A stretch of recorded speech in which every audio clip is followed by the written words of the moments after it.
also important to recognize that we recognize the support of other organizations that share a common commitment to accelerate knowledge discovery in the management of water, and particularly Suez Advanced Solutions and IDP.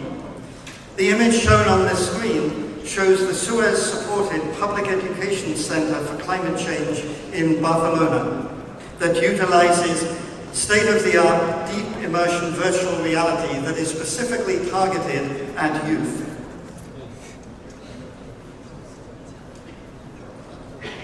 And this has been a time of transition for IAHR since we were last together 2 years ago. Dr. Chris George stepped down after 20 years as serving as our Executive Director. Please take the time to visit the IAHR stand in the exhibition hall to sign his retirement book for Chris, both on a personal basis and on behalf of the Institute that you represent. We will be celebrating Chris's 20-year tenure as Executive Director at the General Members Assembly on Thursday afternoon. And moving forward, I would like to acknowledge the incredible 18-month effort of the Search Committee, particularly Dr. James Hall, Arturo Meccano, and Silke Wieprecht, representing the 3 regional divisions of IAHR. From a very strong short list of candidates, we are truly delighted that Tom Su has joined us. Tom brings to IAHR more than 20 years' experience of leadership in the water sector, including serving as the Executive Director of the World Water Council. So on behalf of Tom, welcome, and please take the time to welcome Tom to our meeting.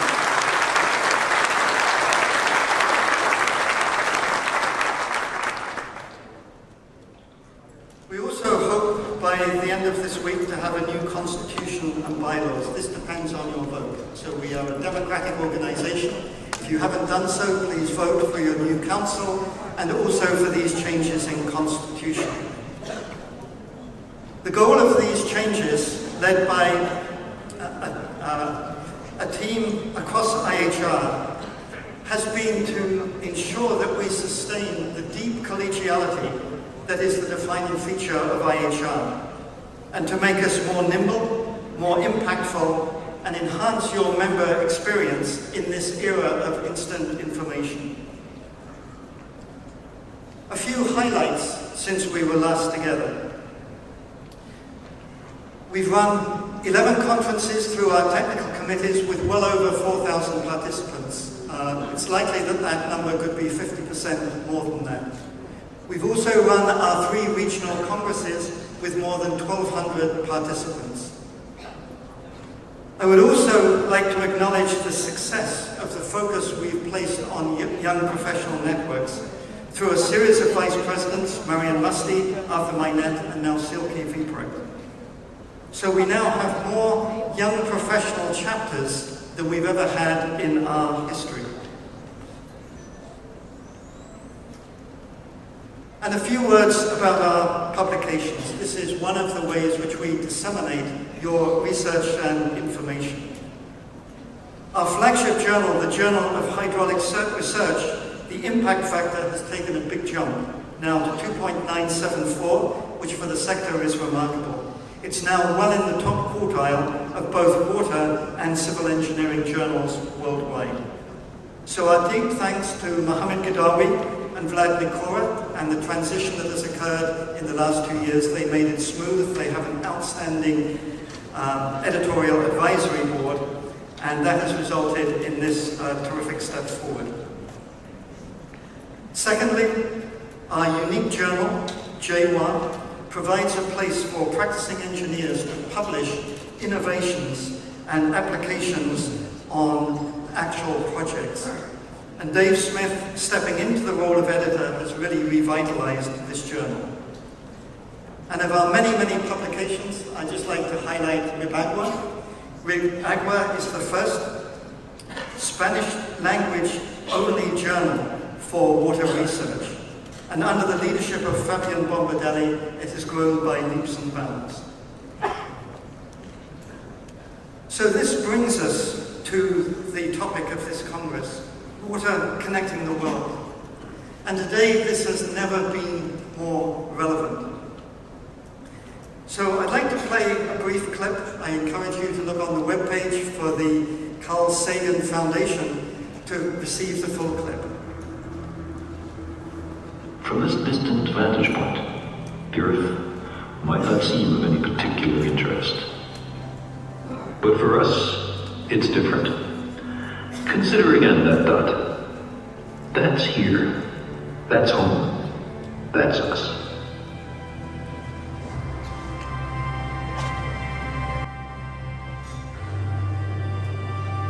Our planet is a lonely speck in the great, enveloping cosmic dark. In our obscurity, in all this vastness, there is no hint that help will come from elsewhere to save us from ourselves. The Earth is the only world known so far to harbor life. There is nowhere else, at least in the near future, to which our species could migrate. Visit? Yes. Settle? Not yet. Like it or not, for the moment, the Earth is where we make our stand. It has been said that astronomy is a humbling and character-building experience. There is perhaps no better demonstration of the folly of human conceits than this distant image of our tiny world. To me, it underscores our responsibility to deal more kindly with one another and to preserve and cherish the big blue dot, the only home we've ever known.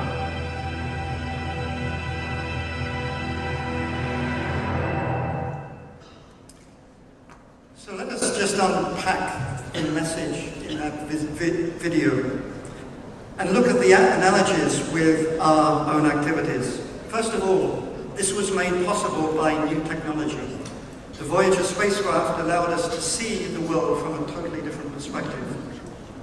Secondly, Carl Sagan, a world-renowned scientist who was legendary as a mentor of early career researchers, but also for building international science communities, and of course, as we saw in that video, a communicator of science.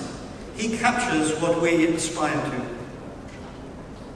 But this video also gives us another strong message. It tells us to take the long-term perspective. There will always be political challenges, difficulties between regions arising from water and environmental issues. But IHR as an association endures and transcends. Our engineering research and knowledge will always cross political, geographic and cultural boundaries. Our common pursuit of scientific and engineering knowledge to ensure a viable and sustainable future for society. So we continue to open doors for collaboration across the world. It is quite simply our professional and our moral responsibility. And today, we face our most existential threat yet. We have known since the Sentinel 2008 Milley paper that the systems that we work in are dynamic, and we can no longer rely on the past to predict or understand the conditions we will experience in the future. We are going to hear more about these consequences from Dr. Escobar in the opening plenary, but I want to emphasize our role for connectedness. These reports over the past 12 months are disturbing as new technologies give greater insights to our cryosphere and the physical mechanisms of what we are experiencing. For example, Scott Hagan at the launch of his Center for Coastal Resilience in Baton Rouge. This is a city well prepared for hurricanes and the Mississippi River flooding. His university was closed at that event because of the pluvial flooding resulting from a storm stalling over Baton Rouge, conditions never experienced before. And of course today our thoughts and prayers are with the people of Bermuda, as Hurricane Dorian, the second largest hurricane ever measured in the Atlantic Ocean, sits over Bermuda and is headed for the east coast of the United States. And let's just consider one of those processes. As the Arctic warms, it might not sound much, but what this does is to break down the gradients in the atmosphere.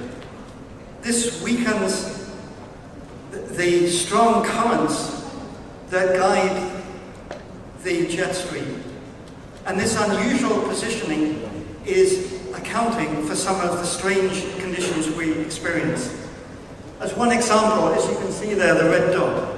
In California, we experienced 5 years of extreme drought, by some measures 1 in a 10,000 year event. Meanwhile, as you see in this NASA image, Northern Europe was experiencing unprecedented rainfall. For example, England and Wales experienced the wettest winter in more than 250 years. But these effects go beyond that, and I'm going to illustrate just one cascade of events. The California drought was broken by the wettest winter in history.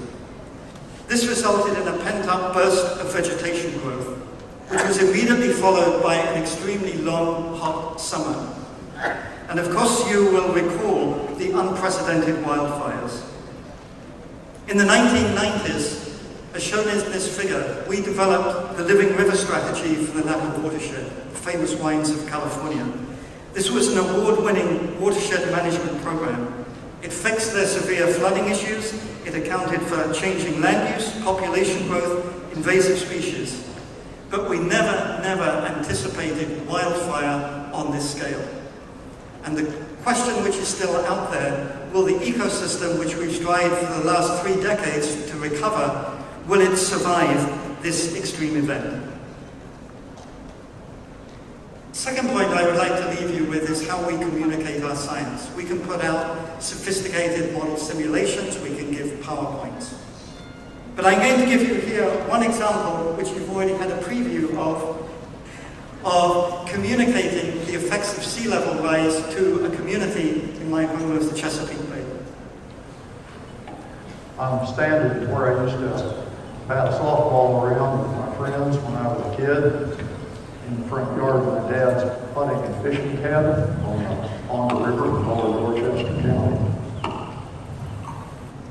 With the consequences of global warming, rising sea levels, and worsening erosion, and the high tides they bring seem a little hazy to you, come take a tour of Dorchester County, where the future is now. It's absolutely true anywhere that you're going to see these impacts of sea level rise. It just happens to be that here within the Chesapeake Bay, within Dorchester County specifically, these are the places that are going to be impacted by this first.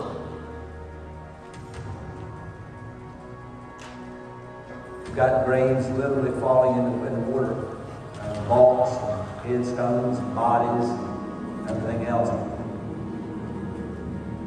And here on the shoreline, it used to be about 150 feet of marsh. Of course, marsh is not there today because of the erosion over the years. I see on the landscape locality where features that I was accustomed to viewing don't exist where they might have existed 20 years ago. You know, 20 years ago, this was a beautiful mix, pine, oak, woods. Now it's just pine, and not for long. These pines are dead, they just don't know it yet. Well, this is a first for me to come here in June at the peak of the breeding season and not find the salt marsh found. And that increased depth and duration of flooding is drowning out our tidal marsh plants and causing them to convert to open water.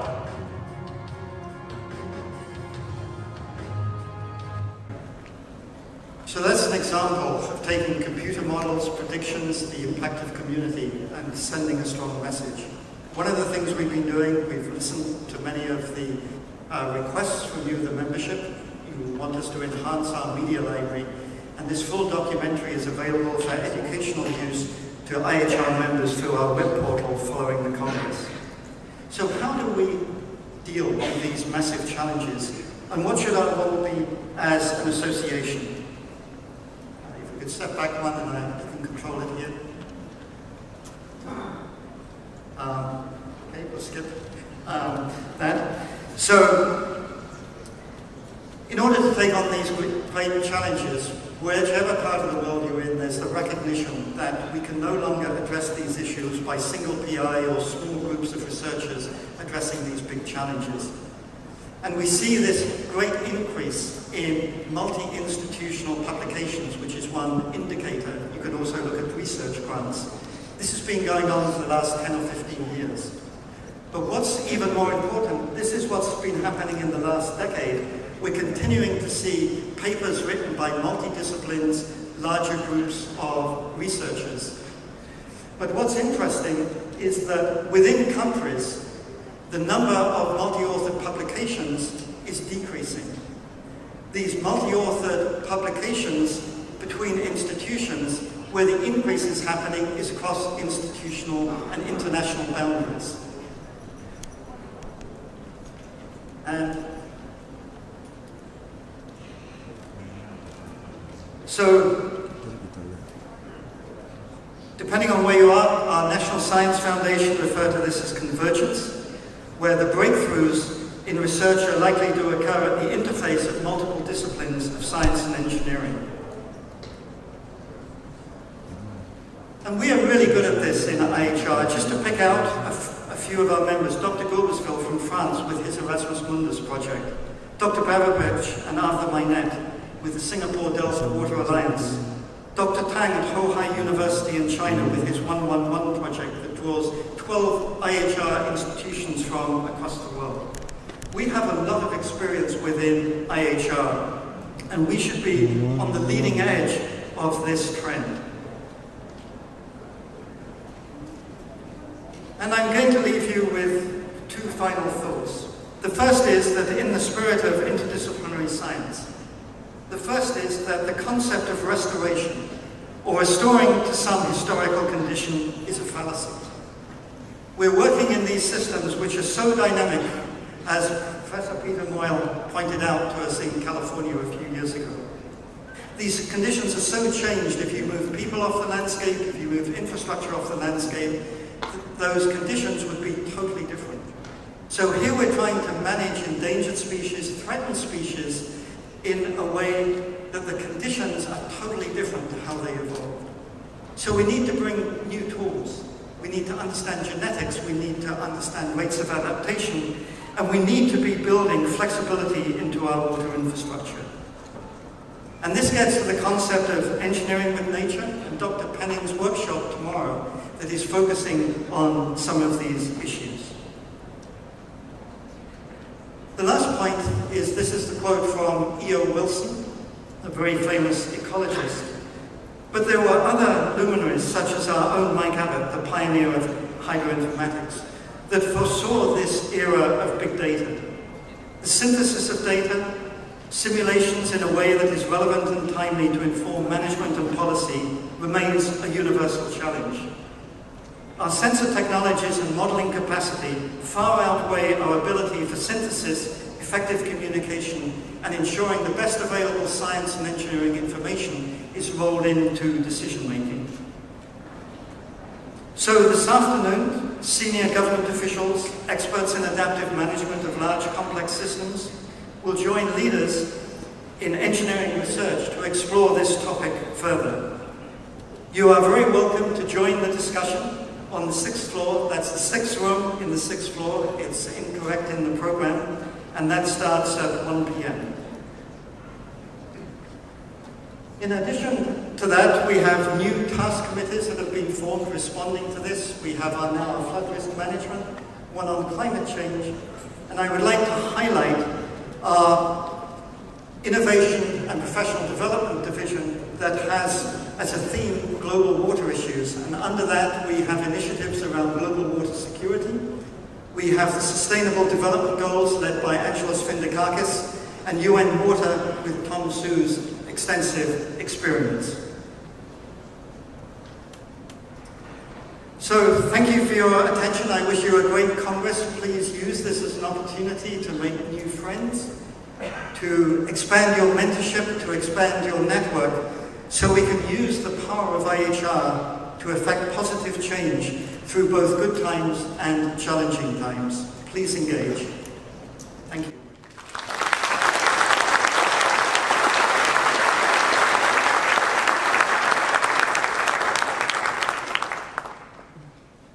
It is now my distinct honor to introduce the Vice Minister for Water Resources from China.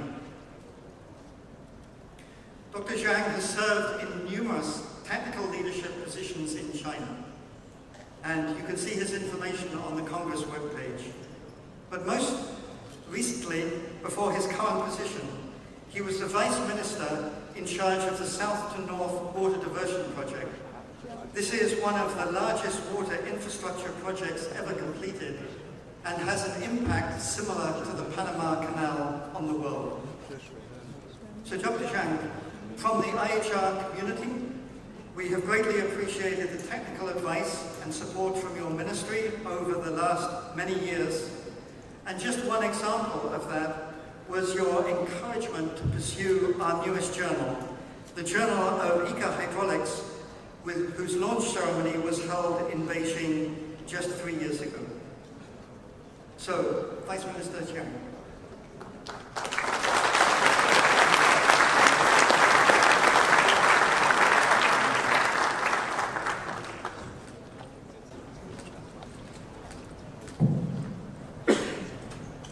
尊敬的皮特·普德温主席，尊敬的各位来宾、女士们、先生们，上午好。Your Excellency, IAHR President Dr. Peter Goodwin, distinguished guests, ladies and gentlemen. 十分高兴应邀参加这次会议，在此，我谨代表中华人民共和国水利部对本次会议的成功举办表示热烈的祝贺。I'm very delighted to be invited to this conference. On behalf of Ministry of Water Resources, People's Republic of China, I would like to extend my warm congratulations on the successful opening of this big event. 水是生命之源，生产之药，生态之基。当今世界随着人口持续增长，资源消耗增加，气候变化影响加剧，水资源短缺、水生态损害、水环境污染等问题愈加凸显，已经成为制约全球可持续发展的突出瓶颈。Water is the source of life, the essential element of production, and the fundamental of ecology. In today's world, as the population continues to grow, resources consumption increases, and the impact of climate change intensifies. Water scarcity, ecological degradation, environmental pollution, and other problems are increasingly prominent and have become a major bottleneck, restricting global sustainable development. 中国人多水少，水资源时空分布不均。随着经济社会的发展，中国面临着水旱灾害、水资源短缺、水生态损害、水环境污染等新老鼠问题。With the development of economy and society, as well as large population and uneven distribution of water resources, China is faced with flood, drought disasters, water shortage, ecological degradation, pollution, and other new and old water challenges. 中国水利部以习近平主席提出的节水优先、空间均衡、系统治理、两手发力的治水方针为指导，推进水利工作，不断加强水治理的实践。China's Ministry of Water Resources has been working hard under the water management guidelines of prioritizing water saving, spatial balance, systematic governance, and simultaneous functioning of both government market mechanism proposed by President Xi Jinping, while constantly enhancing the practice of water governance. 第一是强化水资源承载能力刚性约束，实行最严格的水资源管理制度，开展水资源消耗总量和强度双控行动。Firstly, we emphasize the rigid constraint of the carrying capacity of water resources, implement the most stringent water resources management system, and conduct double control actions on the total quantity and the intensity of water resources consumption. 二是促进水利基本公共服务均等化，加强水利基础设施网络建设，统筹配置流域水资源，加强农村饮水安全的保障。 Secondly, we promote equal access to basic public water services, strengthen the development of water infrastructure networks, coordinate the allocation of water resources in and among river basins, and ensure the drinking water security in rural areas. 三是推动水生态文明共建共享，实施水污染防治行动计划，将生态用水纳入流域水资源统一配置与管理，营造美好的水生态环境。 Thirdly, we work together and share the benefits of promoting water ecological civilization development, implement an action plan for preventing and controlling water pollution, and integrate ecological water use into the unified allocation and management of water resources in rural basins to create a better and sound water ecology and environment. 当今世界，人类正处于大发展、大变革、大调整时期，全球化的深入发展，越来越成为一个你中有我、我中有你的命运共同体。和平、发展、合作、共赢的时代潮流更加强劲。在这一时代潮流中，国际组织发挥着重要和独特的桥梁、纽带作用。 Today, human beings are undergoing major development, transformation, and adjustment. With the deepening development of globalization, the world is becoming increasingly interdependent community of the shared future. The trend of the times, featuring peace, development, cooperation, and win-win, is gaining momentum. In this regard, international organizations are playing an important and unique role as bridges and bonds. 国际水利与环境工程学会是世界水利学界历史悠久、影响力广泛的国际学术组织之一。通过召开世界大会、专业会议和培训班，出版学术杂志、专著，参与有关国际组织的行动计划，开展同国际和地区组织的合作等活动，促进了世界范围内的水利、水环境、水生态及水管理等领域学科的知识传播、学术交流合作与人才培养，为推动世界范围内水利事业的可持续发展做出了积极贡献。IAHR is one of the international academic organizations with a long history and a wide influence in the field of water resources. By organizing world congresses, technical conferences, and training programs, publishing journals and monographs, participating in action plans with relevant international organizations, and conducting cooperation with international or regional organizations, IAHR is able to promote knowledge sharing, academic exchange, and cooperation and personal training in the field of water resources for the environment, ecology, and management, and make active contributions to the sustainable development of global water governance. 一花独放不是春，百花齐放春满园。女士们、先生们，中国国家主席习近平先生曾经讲过，文明交流互鉴是推动人类文明进步和世界和平发展的重要动力。As we often say in China, a single flower doesn't make the spring, while 100 flowers in full blossom bring spring to the garden. Ladies and gentlemen, Chinese President Xi Jinping once said that inter-civilization exchange and mutual learning are an important driving force for the progress of human civilization and world peace and development. 中国作为具有5000年治水历史的国家，近年来水利水电基础设施发展迅速，在罢工、泥沙、小水电、水资源综合开发利用等方面积累了丰富的经验。中国水利部愿意借助学会这一重要的平台，与世界各国共享治水的经验，分享水资源管理与可持续发展的先进理念与最新成果，也愿意借助这一平台学习借鉴国际先进技术，帮助促进中国解决水问题。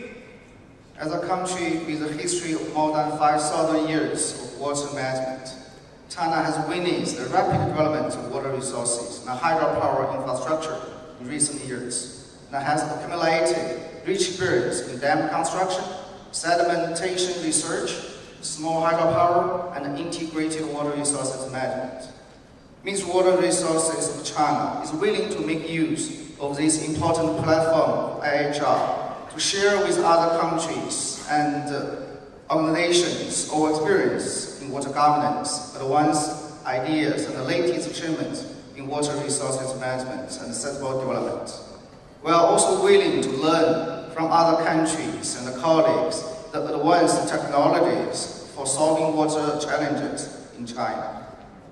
最后，预祝大会取得圆满成功，并为推动实现我们共同的命运做出重要贡献。谢谢大家。To conclude, I wish the conference a complete success and an important contribution to the improvement of our shared future. Thank you.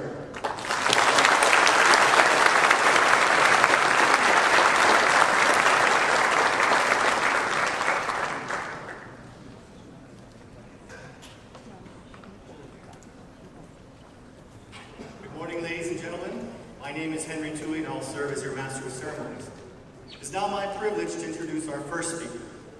Jorge El Quijano is the CEO of the Panama Canal Authority, the autonomous agency that manages the Panama Canal, the leading interoceanic waterway that serves world maritime commerce. A native of the Republic of Panama, Mr. Quijano holds a bachelor's and a master's degree from the Industrial Engineering School of Lamar University in Beaumont, Texas. He is a recipient of international awards for his achievements and contributions to the world maritime industry. Mr. Quijano.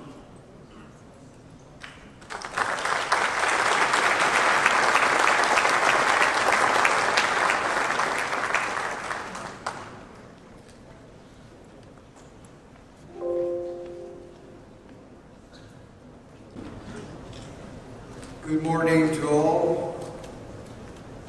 Glad to be here. Thank you, Peter. Thank you, Carlos Vargas, for the opportunity. I think Carlos did an outstanding job of talking to you about Panama and how the business evolved. And in thinking of what I would present to you today, not being really a water expert, although I've been forced to learn quite a bit of it in the last few years because of climate change. I thought of talking about the evolution of the route, and then talk a little bit later on about how the business has been, because we've made quite a good business out of the canal, and how we have to maintain ecological balance between the business side and also the environment. So, thank you for coming to Panama. A big crowd. I'm glad to have you here. I hope you enjoyed your time here. You're going to have a full week. Actually, it started late yesterday. So, welcome again to Panama, and I hope you get an opportunity not just to stay in the hotel and go to all these conferences, but to actually go out and spend some time in Panama as well. To me, it's a real privilege to be here today. This is actually going to be my last presentation as administrator of the Panama Canal, because I leave the coast on Wednesday. Wednesday is my last day. And when I was asked to do this today, I said, well, that's really like the end of my term. Do you really want me to be up here? And they said, yeah, okay, well, why don't you do that? So I'm really glad to be here and glad to represent the Panama Canal after almost 44 years of Panama. So I hope that you enjoy Panama. I hope you enjoy what I'm going to present, but mostly enjoy Panama. My agenda today is I'll talk to you a little bit about the evolution of the commercial route through the Isthmus of Panama, and then canal performance, how we've been doing, especially in the last year since we expanded the Panama Canal, and a little bit about water management, and a little bit about the concerns on water management. So Panama, you know, it's not new to transit business. Our strategic geographical locations since the 16th century have really served the continents. And you see here the movement from Peru of gold and silver to Spain. And this is very early on. And actually, early in the 16th century, Charles V, Carlos V, decided that we should study, they should study a way of actually joining the Pacific and the Atlantic and making a canal, because it was really troublesome to cross across the Isthmus of Panama at that time. And if you look at our geography, our main rivers that call the attention to Charles V was really the turbulent, powerful Chagres River, and then the Grande River, or the Grand River on the Pacific end of the canal. But as you notice, there's no connection there. So they had to look at ways of actually moving all of this gold and silver to specific areas where there was a lot of interest, and there was a hubs for distribution and compiling of cargo that was going in either direction. Because if you remember, you not only were taking gold and silver from Peru and other things from that area, but you were also bringing in new things from Europe to the continent. So there were actually several ways of getting this out. You had Nombre de Dios, which was one, a very important area to get some of the ships in there and ship out of Nombre de Dios. But Portobello, we had the ferias, you know, of Portobello, where a lot of exchange between the Pacific and the Atlantic took place. And also the San Lorenzo River, because the Camino Real was really basically all over land. So as things progressed and they started saying, hey, maybe we can use part land and part river, they had the Chagres River to deal with. And the Chagres River was a very nice river for most of the months of the year, but it could get very, very wild between October and December. So there was really no control at that time. And some of the gold and silver actually went down and into the river, was later picked up over time, of course. But so these were the two main routes to connect the west part of South America, which was mainly where all of the goodies were coming from, and they were going to the Crown of Spain. Of course, there was also another point in time where this route was very important, and that was when they discovered gold in California.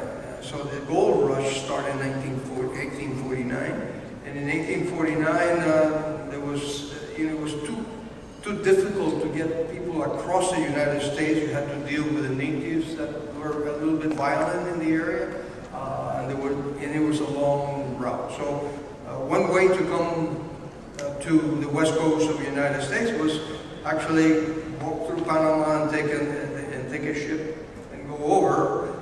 So there was a decision to build a railroad, and it was completed in 1855.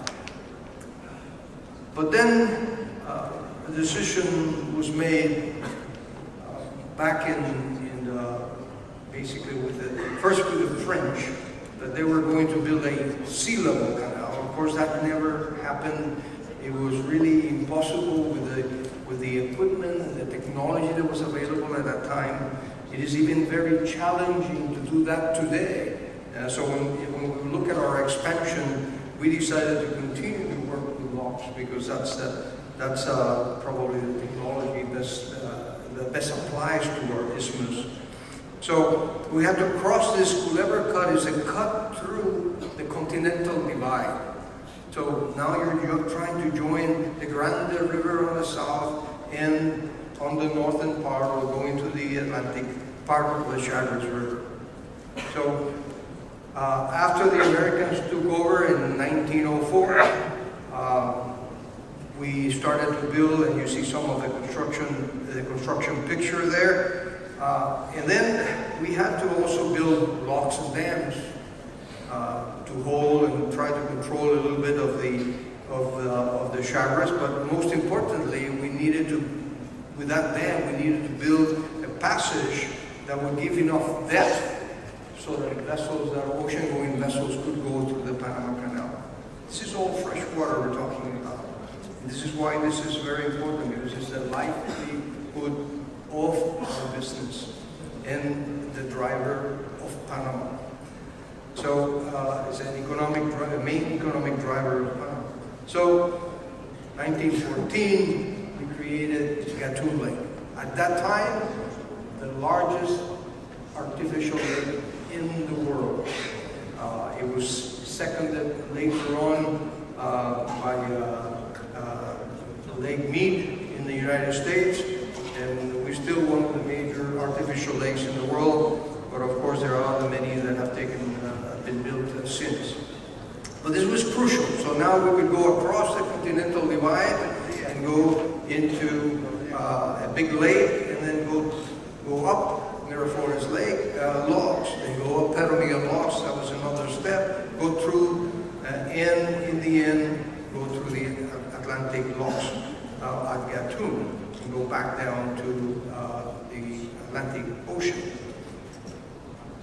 But the Americans realized very early on, within 10 years, that they had to study an alternative to get more water resources, because we had a very long dry season, 3 months worth of dry season that would then put to test the capabilities of the canal. And so between 1929 and 1935, Alajuela Lake was built, and that's what gives us the capacity to handle the dry season, which is normally between 3 to 4 months, between January and some time of April. That has changed a little bit with climate change, and I'll talk a little bit about that later on.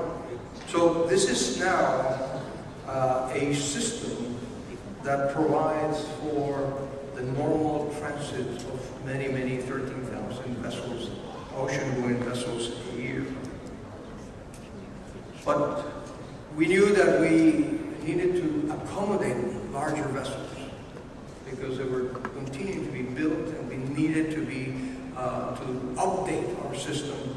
So we recently concluded 3 years ago an expansion of the Panama Canal, which involved not just locks, but I'll show you in the next slide, but it involved a lot of work.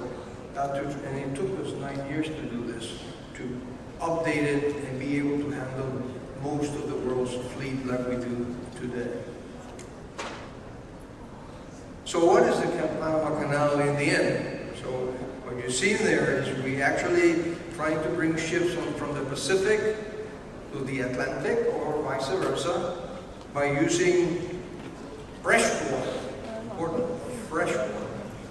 Fresh water to go up an escalator of water on one side, bring it high enough so that it can go across the continental divide into Gatun Lake, and then come back down on the Atlantic side 3 steps. And that normally takes about 10 hours once the ship starts. It's 80 kilometers, 50 miles long, and it's about 20 to 26 hours of waiting time on average to go through. If you have a booking, that means a reservation, then you can actually make it in about 18 hours or less. So So, but you have to pay extra for that.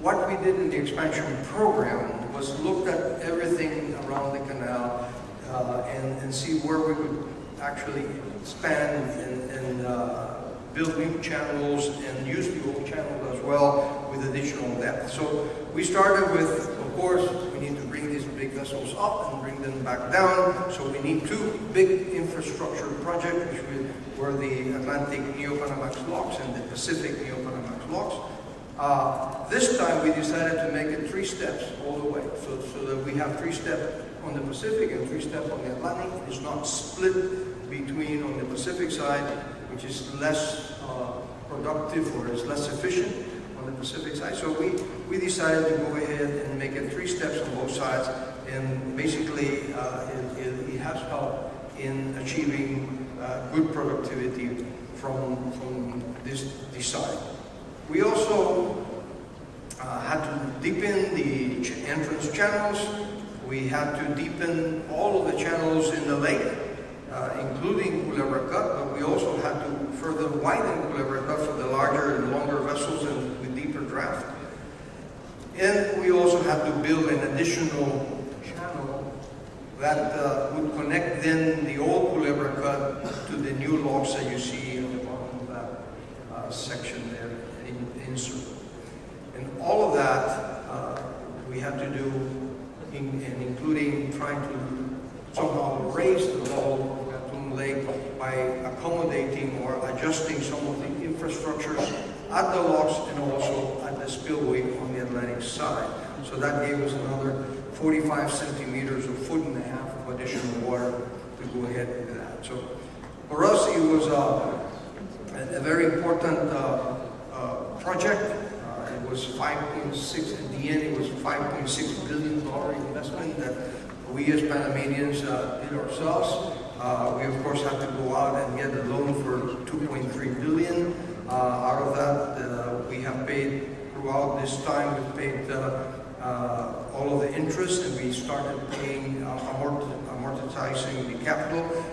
So we owe $2.185 billion, and over the next few months, in November, we'll be making a second payment for another $115 million. So we're coming along. We feel that by the investment that was made in this expansion, in the economic activity that it generated for 9 years, the whole thing has actually been paid for. So it was a great investment, and you'll see some of the numbers in our performance. We'll hear a little bit about how we constructed it in about 2 minutes.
it was very interesting 9 years. It was very challenging, largest project ever undertaken by Panama. And it complemented what was our regional infrastructure. This is looking into the lake, as you see. So we have Gatun Lake, Gatun Spillway, and we have Gatun Locks right there. So we complemented it with this. And one very important part of this, and it was mentioned by the minister here, was the water savings. So we have water saving basins in these locks that actually save 60% of the water. In other words, we hold part of the water as the vessel is going down and not fully equalized level to level. So 60% of that water is there for the next time that chamber needs to be filled. Nevertheless, there is a peculiarity about locks, especially when they have to deal with seawater, is that there's always saltwater intrusion. So not only is volume important, but also quality. And this is something that we've had to deal with throughout this period of time. So every so often we have to do some flushings to maintain the salinity down, because this is a freshwater canal. This is a freshwater lake from which we take on water to make it potable for the people. So it's an ecological task that we have to deal with it on a daily basis. Now let me talk a little bit about the performance, because we use water, and in the canal we've been in the business of also hydropower. So we have dams that, like you saw the one in Gatun Dam that produces hydroelectric power when we have excess water. Normally now it's not being used for that. But we also have in Alajuela Lake up there in Madden Dam, we also produce hydroelectric power. And we have several water plants ourselves. So it's a combined business, and we have made the full use of the economic potential of water.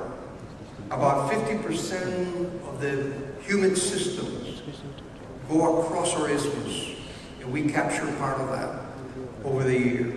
But it's become very, very challenging over time, especially in this last decade, with a lot of climate change taking place. Now, let me talk a little bit about going back, and I say go back to the 1600 now, 1500, but really we are the transportation and logistics hub of the Americas. And we can show you how we do this. We do this by the Panama Maritime Hub, which we serve 144 trade routes, 1,700 ports in all countries, 160 countries. Of course, we don't, after we go all the way to on the west, going to Asia, all the way to Hong Kong, that's like our breaking point. From there on, we have very, very little influence, although every once in a while we'll see a ship that's going from Panama all the way to Singapore, but that's not a likely occurrence, a frequent occurrence. So, but not only that, we have lately become also an air hub. And we manage from here 86 direct destinations in the Americas and Europe, 38 countries, and I'm sure most of you, if not all of you, I'm sure not all of you, but a lot of you, let me put it that way, actually came on a direct flight into Panama. And that's because we from here, as the Panama Canal does, we distribute cargo from Panama, we also distribute people from Panama. We are a point of connection because of our geographical position. In particular, in the maritime area, we become very important because we now can bring these very, very large vessels to Panama. And because of the port activity that we have both on the Pacific and the Atlantic, we're managing around 7 million TEUs moved a year.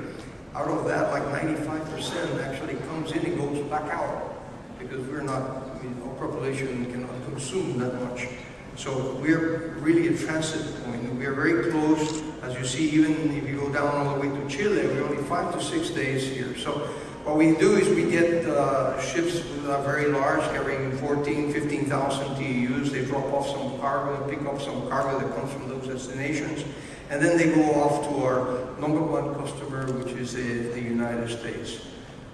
So this is why we have become very, very important, especially more recently. 80% of these big ships that go through the Panama Canal, container ships, they stop at ports either on the Atlantic or Pacific of Panama to distribute their cargo or to take on cargo that comes from anywhere from Central America or South America on either side. So how we've been doing? Because of size of vessels, we have more or less maintained since 1965, more or less the same numbers of vessels that transit through the canal. But what we have is in Panama Canal tonnage. You see the big jump there in 2016 on the red one there. That big jump is the expansion. It's the only quantum leap that we have had in the history of the Panama Canal.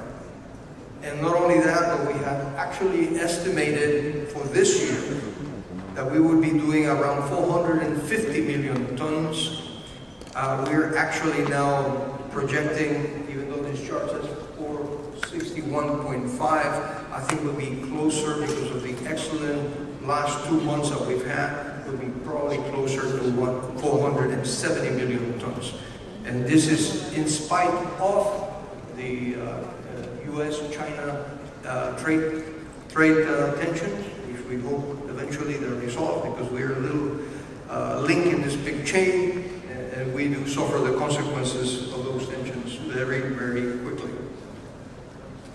But when we look at the different segments, there are basically 4 segments that do the most for us. The container is #1, liquid bulk, dry bulkers, which carry grains and so on, and ro-ro. And as you see, the dry bulkers have been going down, and that's basically because China used to buy a lot of grain from the United States and stopped buying grain from the United States, actually buying grain more from Brazil. And Brazil is out of the way, so that will have an impact on us. We have roll-on, roll-off that has picked up since 2009. It is basically around the same levels as 2007. But liquid bulk, which now includes LNG and a lot of LPG coming from the Gulf, has significantly jumped together with container trade. So what have we done in the Neo-Panamax lock since 26 June 2016? Over 7,000 transits, mostly containers, LPG and LNG, although we do have some dry bulks and liquid bulks. Now, the United States is our #1 customer, and now I'm talking about total cargo that is actually carried. The Panama Canal tonnage is the measurement of the vessel so that we can charge for the Panama Canal tonnage. But this is actual cargo that is carried. Remember, sometimes vessels go through the Panama Canal and are not carrying anything, and we still have to charge them. So that's why we use the Panama Canal tonnage for that. But this is actual tonnage that goes through the canal and where it's destined or it's coming from. So China was our #2 customer until recently, Mexico #3, Chile, Japan, Peru, and South Korea. Colombia. South Korea comes after Colombia.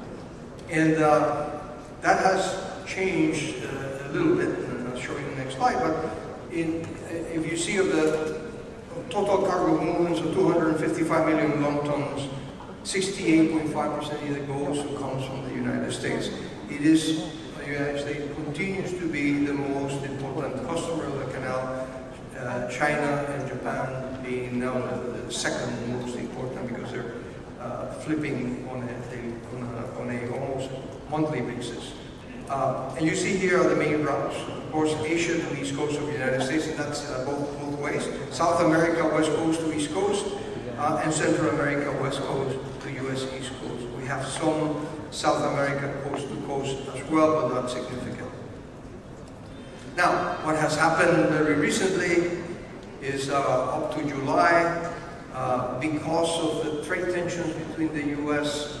and China. Of course, not only has China stopped buying grain from the U.S., but it also stopped buying LNG and LPG from the United States. So it's come down in Panama, in the Panama Canal. But if you see, Japan has gone up a notch, but it's not by very much. Probably next month it may change back again.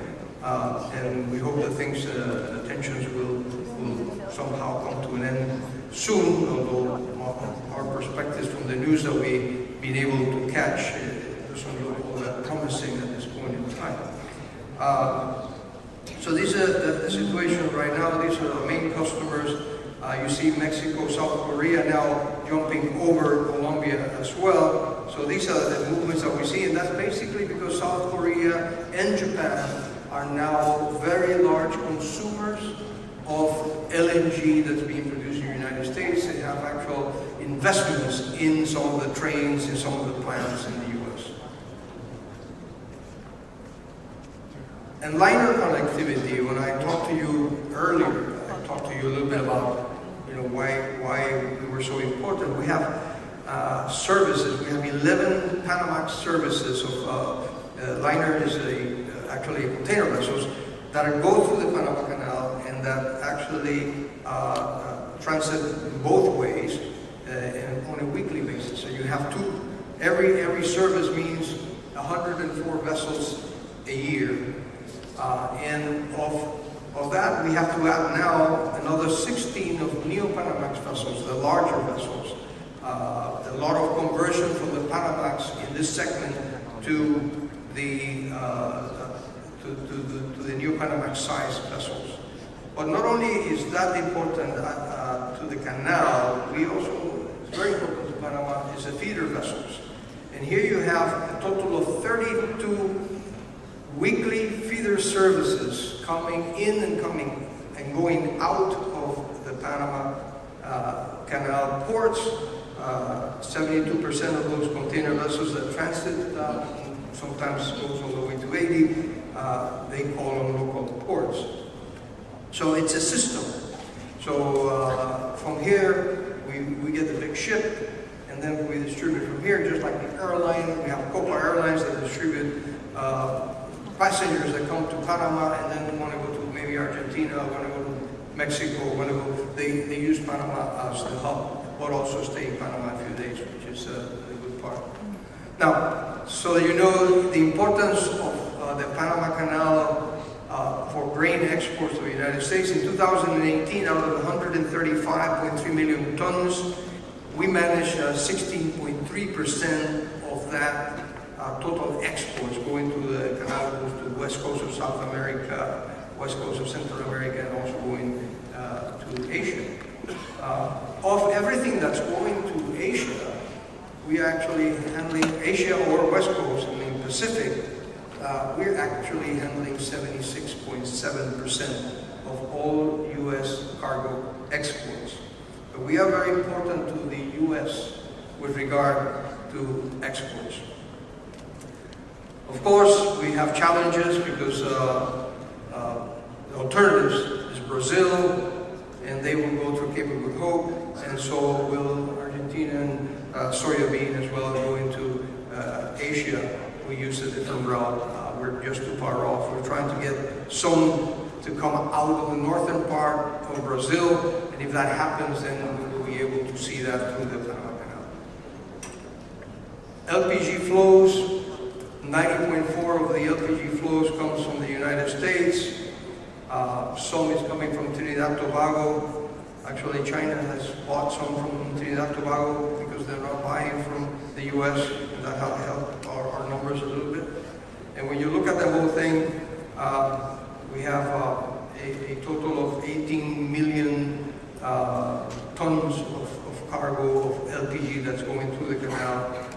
If you've seen the growth over the years, it has been significant. We've seen in 2019 projections, it's in red because we will not grow as much as we expected, mainly because China is not procuring any LPG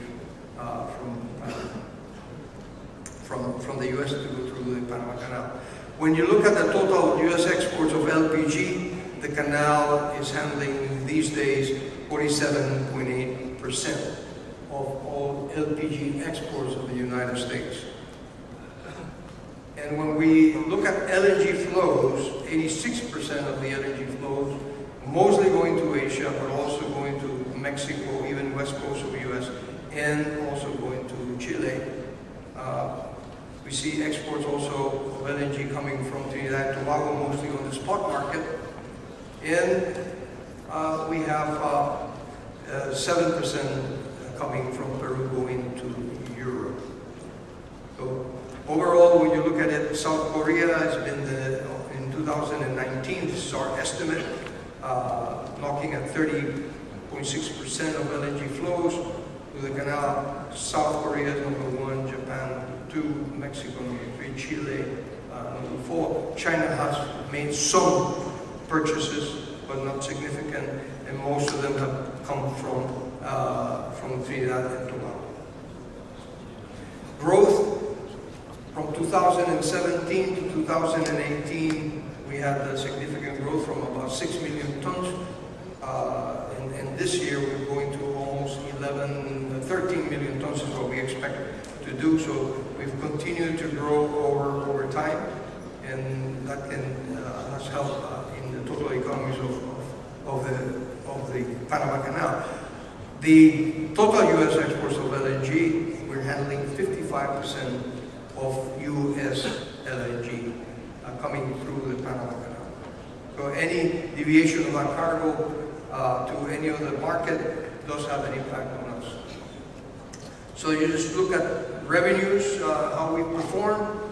Transit-wise, we've had from 2019 compared to 2018 and even to 2016. 2016 there is put as a reference principally because that's before the expansion. So you see a jump in 3.7% in transits, but that's not what is as important. You're looking at almost 40% increase in Panama Canal tonnage, and we have 22.2% in total cargo tons that are actually transiting the canal. And total revenue increase in 20 to 28.1 between 2016 and this year's projection. This is what we had at the closing of 2018. 44% was coming through the Neo-Panamax locks after basically 3 years into operation.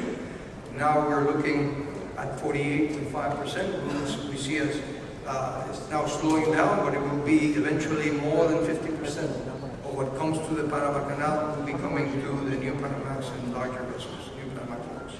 We have managed up to 12 Neo-Panamax locks in one given day. That's about the maximum. We could probably do 13, maybe even 14, with some enhancements that we're working on at this point in time. But this is just to show that even though we do not have that demand on every day, we can actually manage 12 Neo-Panamax lockages per day. We have actually, this particular week, we're handling almost 10 every day.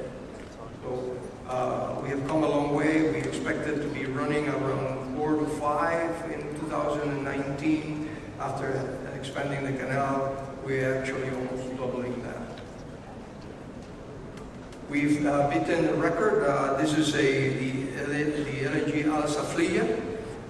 It's the first Q-Flex that has ever gone through the Panama Canal. It was a test run to see if they continue to modify Q-Flexes in Qatar Gas.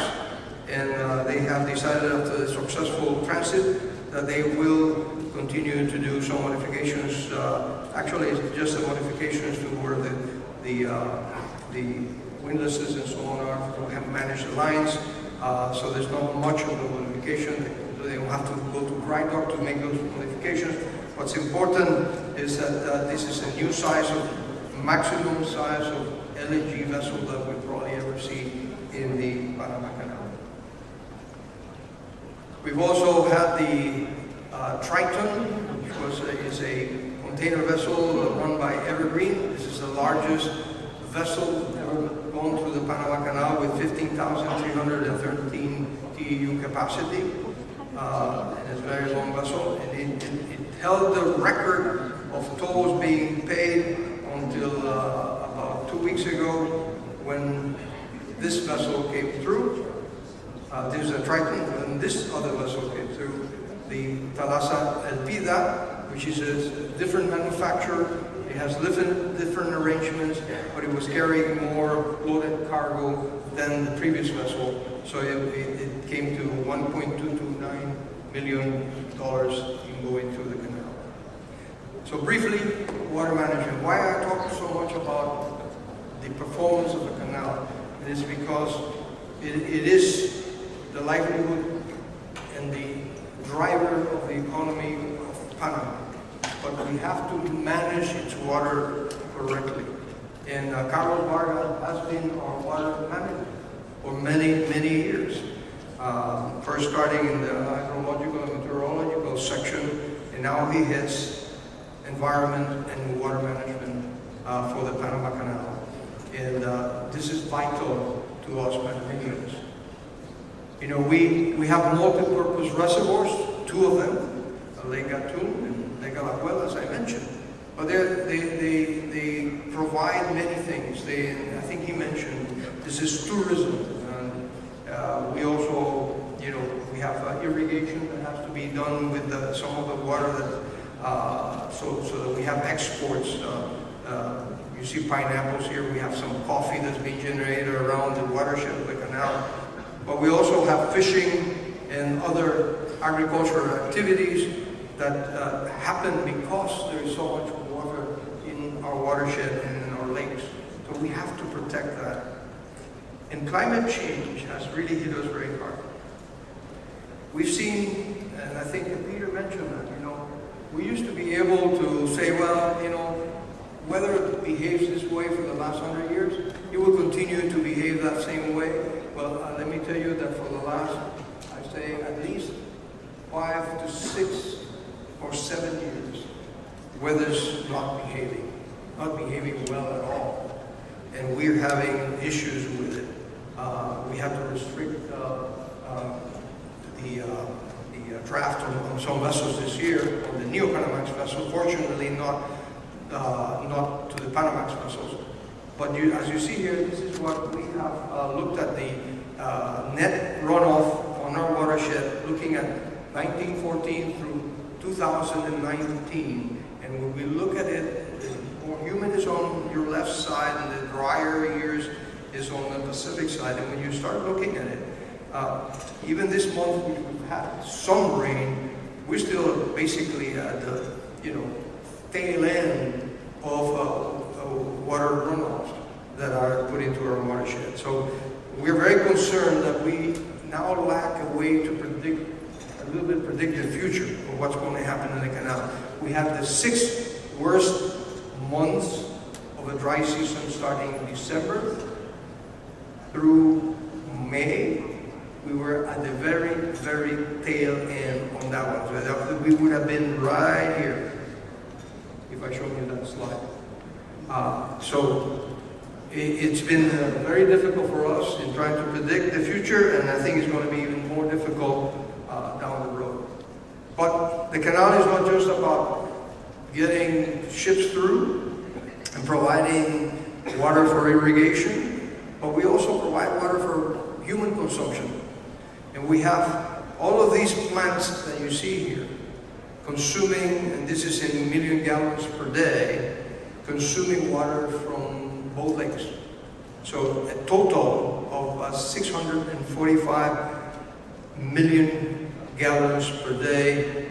That's in essence almost like 12 transits per day that we actually consume as human beings in Panama. And for us, that's the most important job for us, provide that water both in quantity and in quality. So those challenges are there for us ahead. And what's interesting is here we had the La Purísima score, which was in 2010, and we had to dispose quite a bit of water.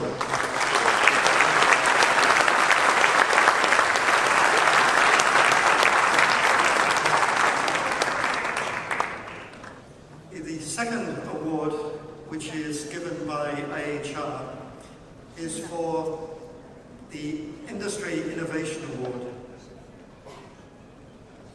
During the World Congress, a recent local innovation that really highlights the innovation, the thinking of the country about the future around water sustainability and water research issues.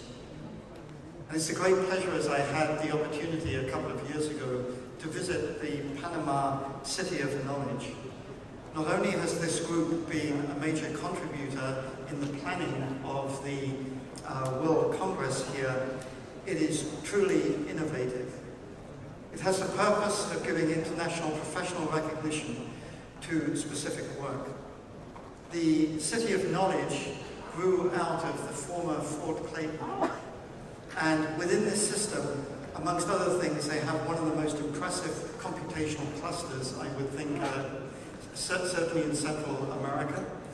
They have multiple universities, multiple innovation companies, all within this enclosed campus. So for those of you who have the opportunity to visit the City of Knowledge, it's truly a remarkable achievement. Platinum LEED certified buildings, opportunities, innovation space, it is truly remarkable. So Professor Jorge Arsamano, who is the director of the City of Knowledge, will be here to receive the award.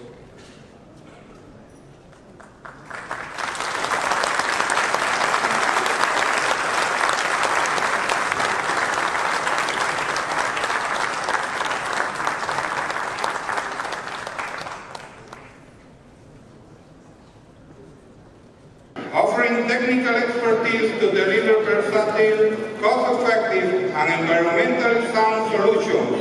Whether you want to simply purchase their quality materials or receive a toolkit package, they will be delighted to be of service. We invite Ingeniero Gerardo Fracassi to receive the plane.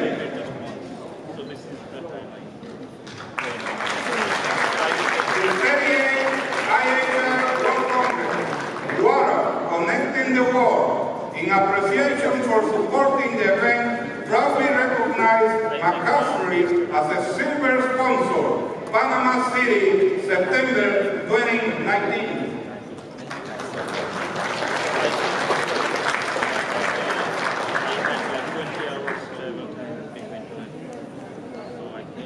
We now come to the IAHR keynote lecture. Our tradition is to select a speaker who is engaged in highly innovative and impactful work to the IAHR community and society at large. There are always many nominations. This year, unanimous selection of the Council was Dr. Maria Escobar, who currently serves as the Water Program Director for the Americas of the Stockholm Environment Institute. Her work focuses on creating linkages between physical processes and socio-ecological systems, with projects extending from North America to South America. So she is the perfect fit for the theme of this Congress, Water Connecting the World. Much of her work focuses on the food-energy-water nexus. For example, she is using science to understand the role of hydropower in sustainable development in Latin America. Marissa holds a bachelor's and master's degree in civil and environmental engineering from Bogota, Colombia. She holds a master's degree from the University of California, Berkeley, and a PhD in hydrologic sciences from the University of California, Davis. Dr. Escobar.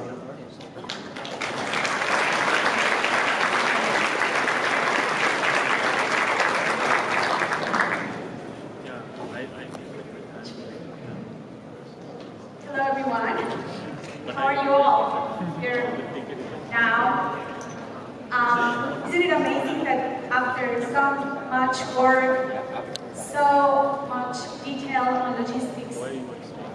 So many people coming from so many countries. We are here today now to start this event, which is the place where we can all talk about what we love the most, which is water. A year ago, when Peter invited me to do this talk, I was very excited to consider doing it, but I was also torn because I would not do this if I couldn't be here today with my children, especially my daughter whose birthday is today. It's her 10th birthday, and we are here with my son and my parents who came to help me take care of them and their dad. So it's a very special day for us as well, and a special moment for our family. But let's focus on what I came to share with you. The title of my talk is Reading Science and Policy to Create a World with Equitable Water Access. This is what I really am passionate about. This is what we do at the Stockholm Environment Institute, and it's super important that we walk this path and this bridge. And you're going to see, this is the Bridge of the Americas, and we're going to see an analogy and this theme throughout my talk, because I think that's what this is about. We need to bridge these two worlds to connect what needs to be connected. So why do I work on water? This is the headwaters of the Quindío River in the Cauca region of Colombia.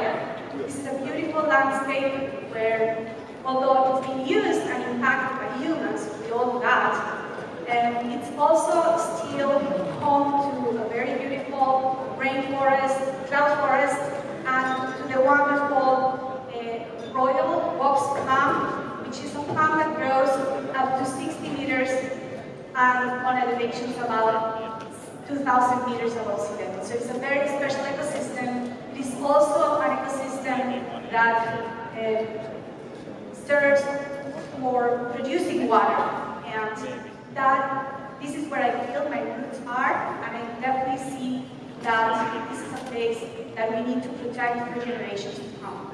So this is where some of my inspiration comes to work on water. So as you all know, safe drinking water is a global concern. Nowadays, we still have 11% of the world populations without access to improved water supply. And about 25% of the world population don't have access to adequate sanitation. And that's why one of our sustainable development goals is clean water and sanitation.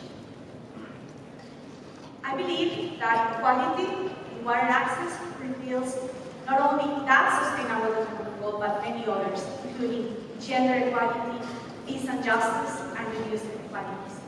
So we need to focus on equality in water, access for humans and the environment. And I think, and I'm going to share with you a few of the key areas that I think our science and engineering can contribute to achieve those goals. And maybe what we, as engineers and scientists, need to work a little bit harder on is on how to use this information to influence better decisions and policy. This is an image developed by the great Jackie King, which is called the Stockholm World Water Prize last week in Stockholm. And on her view of opportunities for improved water development, she sees the path of the developed countries and the path of the developing countries. So as you can see, and of course this is not mystery to any of us, there was a path for development, and in the early 200s, we started seeing the need for managing demand, sanitation, and wastewater. And nowadays, we are trying to recover a lot of the impact that was created on existing services. In developing countries, the path has been similar, but slightly different. As while we were developing all of this infrastructure, we were also recognizing that river ecosystem services are very important for livelihoods. So we have an opportunity right now to attempt a more balanced development protecting ecosystems. I work on water around the world. These are the locations of our offices from the Stockholm Environment Institute. We have 4 offices in Europe, 3 offices in the US, an office in Bangkok that covers Asia, an office in Nairobi for Africa, and the newest office that we have was opened last year in Bogota to cover Latin America. So I have the opportunity to work from California, which is what I call home now. We have an office there. We work with water issues. Of course, California is really one of those places where all of these interplay of people, ecosystems, and infrastructure come together. And I can see this path of developed countries where we need to now recover a lot of those ecosystems and try to work together with the environment to recover those ecosystems.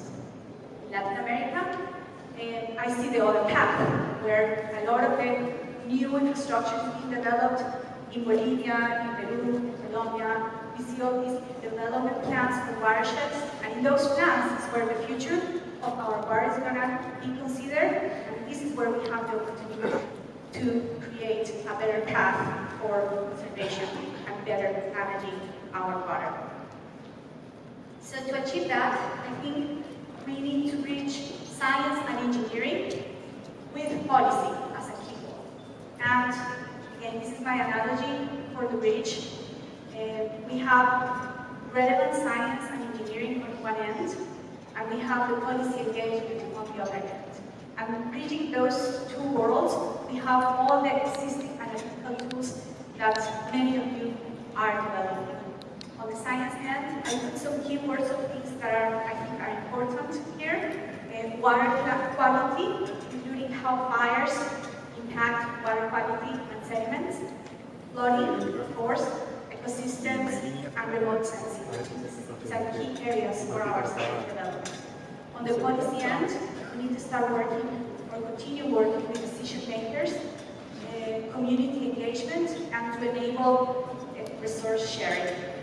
And in the middle, we have all of these world of analytical tools that reach these two ends, including serious games, data simulation, data visualization, new tools that we don't even know what they are, but we need to design and create.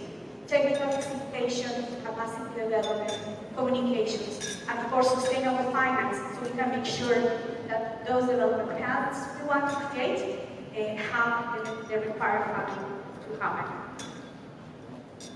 So I think that quality in water access is a key missing piece in water management. This is a community in Bolivia. They are designing new irrigation canal. And in order to achieve the better goals that they can for this particular irrigation system, they need to work together to define their traditional water rights and combine that with this new infrastructure, so the water really gets those that need it. And this is one example of community, but here I'm talking about the concept of community in different ways. We are a community. We are the IAHR community, but there's also communities of practice around some tools, communities of practice about ways of managing water. So I guess I want to emphasize that the idea is that all communities need to find quality. And how do we get to that point of reaching quality? One way is to include the voices from all. And for this, I think we need to move from the traditional information extraction, to which we can add some diversity angle and highlight the contributions of those that are participating in the processes, to consultation, to cooperation, where we can have diverse groups brought to the process, but by creating appropriate spaces. And an example here is, for instance, the meteorological institutions, countries. They have most of the data that we don't need for our water analysis, for our climate change analysis, but we could use them as just providers of information, but why do we engage them and have them be part of the process? They know the climate, the weather of our cities and countries, and they could bring so much more than that to co-learning, to co-production, where we can provide mentoring for diverse groups to contribute knowledge and expertise. So I really feel that this increased level of levels of participation, we can start hearing the voices you all and find better solutions. A case study in Africa that some of my colleagues are implementing. This is an example from Lusaka, Zambia. They are being intentional about this participatory inclusion and co-production. And from that process, they've been able to do a critical reflection in reviewing their city's master plan, the enforcement of regulations, including the regulation of households in sensitive areas, and the extension of the water distribution and sewage networks. So this is a success case in which this participatory inclusion has supported the process. Now, to include those diverse groups and disadvantaged communities, we need to know where they are. We need to determine who is disadvantaged. This is an image of a California website where the disadvantaged communities are being mapped, and you can zoom in and start seeing in more detail where is it that those groups are. And what's happening there is that some of the funding that's coming for water development focuses on addressing those disadvantaged communities, which is a very good thing. Now, if you think about it, what is really remarkable is that in a place like California, inequalities of water access still exist. This is really something that helped to make us think very hard about how to address these issues that still exist in places that we don't even think they happen. And of course, as we develop new water resources elsewhere, how to make sure that that doesn't happen. This is an image of people in California that had to gather their water from tanks once their wells went dry during the drought a few years back. Now, the positive spin on this diversity inclusion is also that diverse teams are smarter. And this is research that other people do. I do this kind of research, but I really appreciate that social scientists do that, and they are finding that non-homogeneous teams are smarter. They focus on facts. They process facts more carefully, and they are more innovative. And if you want to put a number to the value of diversity of thinking, they have done that. You can reduce about 30% in risk, and you can increase about 20% on innovation. So there's a very added value to have this co-production of diversity. And on that diversity, I think we also need to enhance the role of women in a sustainable future. Other researchers have been looking at this, and the key question here is whether women can play positively the environment as socially transformed organizations. And the answer is yes. Women are more aligned with sustainability. More women on boards of directors mean more profit. They have measured that as well. And in order to make this happen, we need to take action. We need to keep women in the path of climate by fostering sponsorship and mentorship. And we need to train leaders, men and women, to be agents of change. This is a picture of my organization. This is my group at SCIOS. And two of the women here are the facilitators of our retreat we did a few years last year. And if you count the numbers, there's about 7 women and 17 men, 9 women and 17 men, which is a very good number. I'm very proud of my organization. I'm very excited to know that we have young professionals that are here and that can keep moving up the ranks. However, I look forward to the day when we have even numbers. There's 70 men and 70 women. So, let's move on to think about how to cross this bridge, knowing that one of our goals is to achieve this equality in water access. On the one end, then we have the relevant science and engineering. I'm going to discuss a little bit with you the current status in Latin America and the new advanced advancements. And many of these things apply to other parts of the world as well. I think the proportion of researchers in a population is a very important indicator of where we are at. And here we found some statistics of by country, their population, and the number of researchers per million people. If you look at these numbers, we go from Costa Rica, about 1,200, Argentina, 1,100, Brazil, Uruguay, Chile, Mexico, 312, Venezuela, Colombia, Bolivia, Ecuador, Guatemala, some countries that don't report the numbers. And as reference, I put a few developed countries like Japan, USA, and China. When I look at these numbers, I think to myself, what is a reasonable goal for developing countries to be at? And I think 1,000 researchers per million people is a good number. So if we set that goal for us, we still have a way to go. How do we get there? Well, one of the easiest answers is to recruit young people with new energy and interests.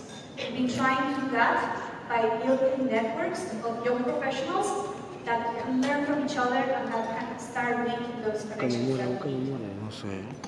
And now I'm going to show you a video of these professionals talking for themselves about how they think about these issues. My goal in my career is to develop solutions to water management problems that are fair, successful long-term, sustainable, and provide equal costs and benefits to all stakeholders, regardless of where someone might live, how much money they have, or who they may know in the government. Too often, decisions in water management are made without the input of the people whose lives are most affected. So I hope to develop solutions that benefit both humans and the environment and find new ways to solve our water management problems globally. I had the opportunity to work with incredible people and professionals that has definitely contributed a lot in my personal and professional development. Into the opportunity to work in a different context in Latin America and grow as a professional and person, and then help in the construction of local development. Water is one of the most interesting and also important areas where humans and the environment intersect. When it comes to water, all people need it to survive, all living things need it to survive, all landscapes are shaped by it, ecosystems depend on the timing of it, the quantity, the quality in order to function. There's no way to separate people and the environment when it comes to water management. They're so heavily intertwined. And this intersection of humans and the environment is really what drew me to this field. I'm super proud of them, and I think they really have a message and a lot to contribute to the energy and interest. So let's keep thinking about those opportunities for engagement in Latin America. And hydropower development, of course, is one of them. There's great potential for research and technology progress, for investment and economic development, and for the identification of sustainable solutions. Other opportunities for engagement in Latin America include conservation of water resources. There's been great pressure and great push here to do water funds and to think about ecosystems as green infrastructure. And some of these initiatives have been documented. I found this eco-decision report where they have 28 initiatives with investment on the order of $14 million, and those initiatives have been taking shape between 2008 and 2013. And I think this is also a very important part of what can happen in Latin America to make water development be more aware of ecosystems. So let's move on to the middle part of the bridge, where we have all these existing analytical tools, computer tools, capacity building that we can do when we get together in forums like these, and then we start talking about those developments. At SEI, where I work, we've been focusing on a few methods and planning tools. We use robust decision support, where we work with diverse stakeholders to identify objectives, concerns, and options. This is a process that allows us to really connect the decisions to the science. We also use the Water Evaluation and Planning System, WIP, the software that we developed at SEI, and it uses stakeholder-driven input and knowledge to build a representation of the resources system. Here is a distribution of the WIP users around the world. We also do capacity building, where we have worked with a community of more than 33,000 users around the world in more than 186 countries. And another key area in which we've been focusing is in data visualization, because you know it, as I do, that when we work on water resources, we have many data sets, and understanding the essence of what that information needs to provide for water planning is complex. And data visualization is one way in which we can work to make sure that that information is shared in ways that are understandable and meaningful. There are many different software types. I'm sure we'll talk and hear about them here in this Congress. Some of them depend on the time frame. Some of them focus more on addressing some of the key water challenges like land use change, water allocation, groundwater, sediment transport, and these different types of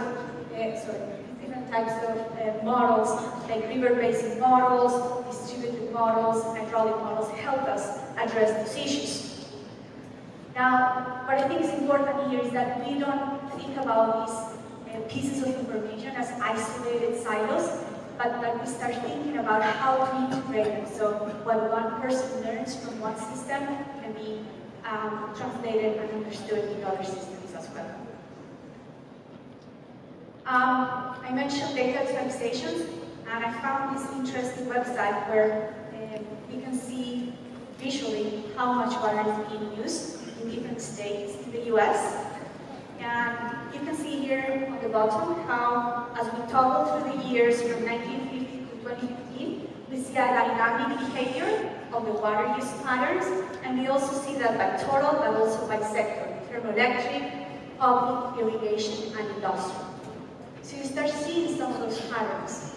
And what I think is so important about this way of sharing data is that our eye is a very powerful tool that let us distill those patterns, and we can start seeing where to focus some of our efforts. This is just an example, and here you see on irrigation how it's been changing, and maybe even responding to climatic patterns, but maybe also responding to some policies.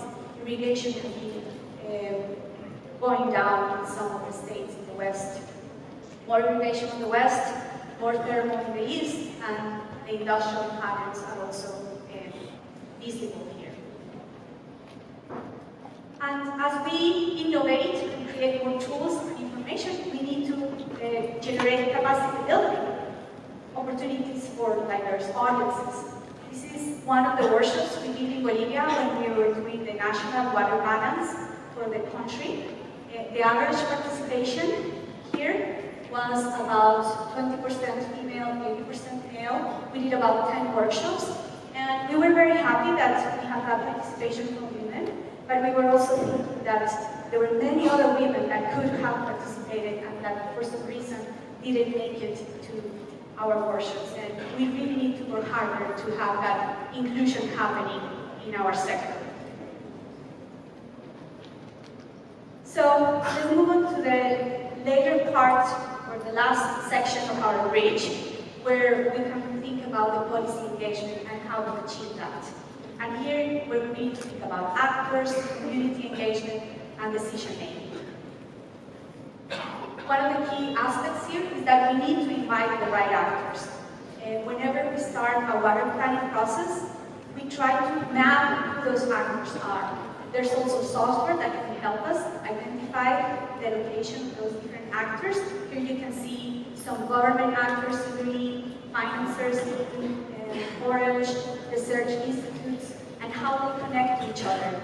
And what we can see by visualizing our network of actors here is that some of them are closer to the center, some of them are more in the periphery, and we need to be very intentional about how to engage those actors that we need to sit at the table to represent different sectors.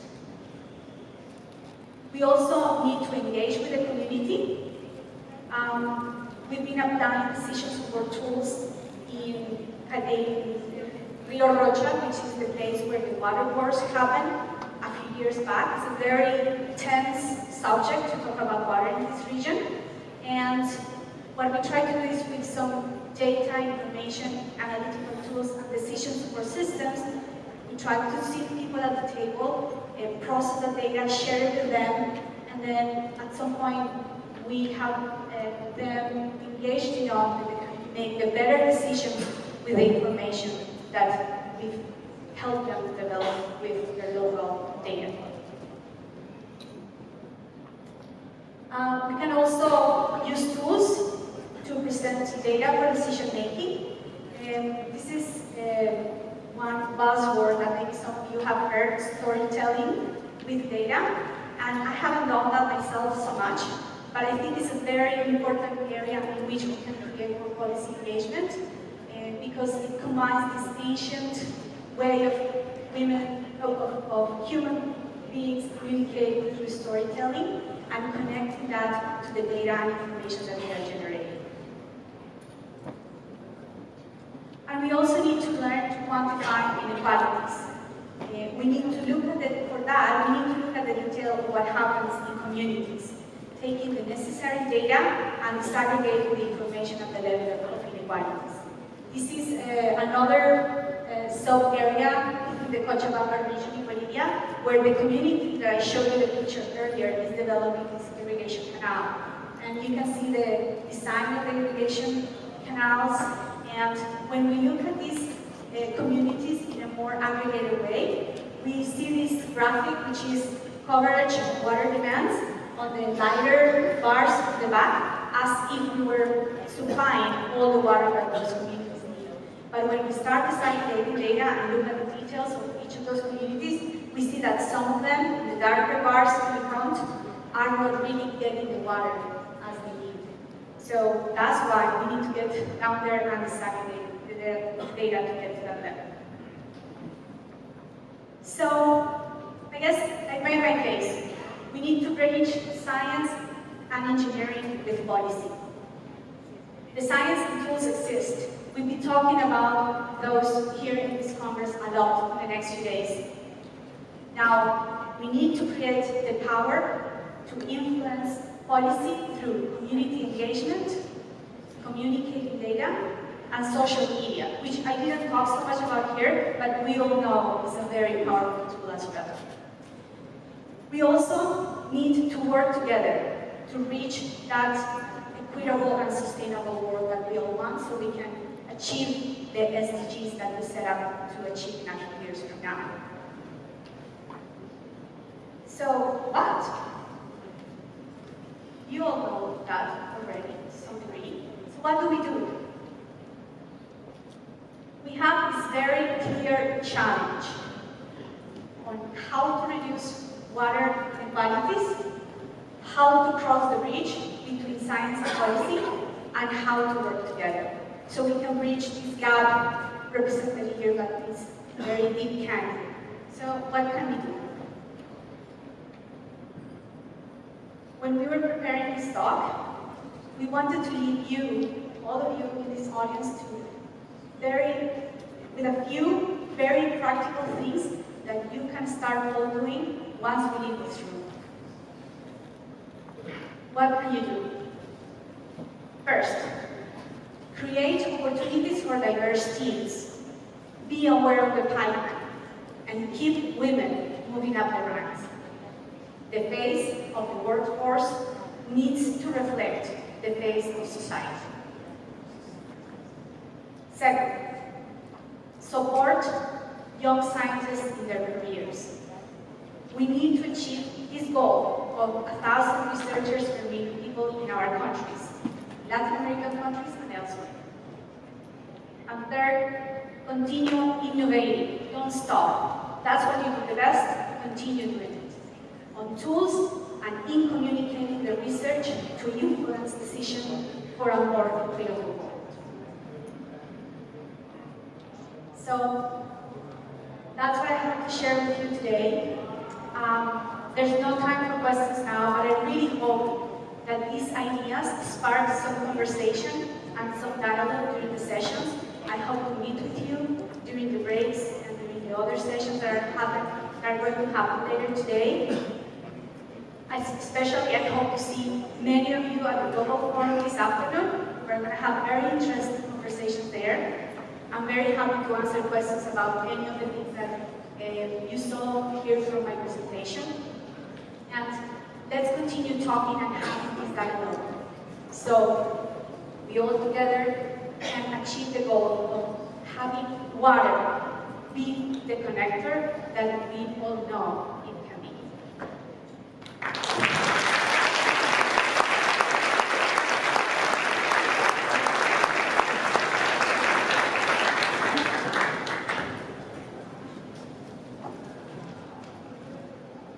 Well, thank you, Dr. Escobar, for that inspiring talk.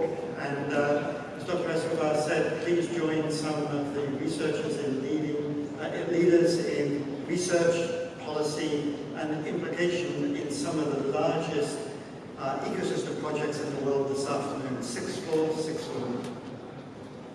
So let's give Dr. Escobar another round of applause and also recognize the birthday we have in the audience.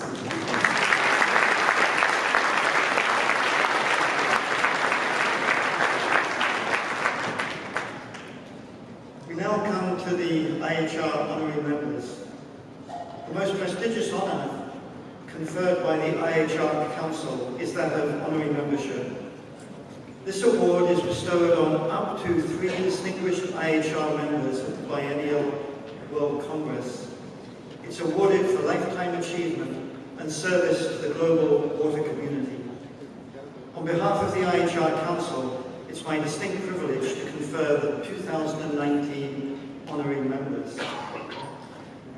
So if we have the video clip of our first awardee.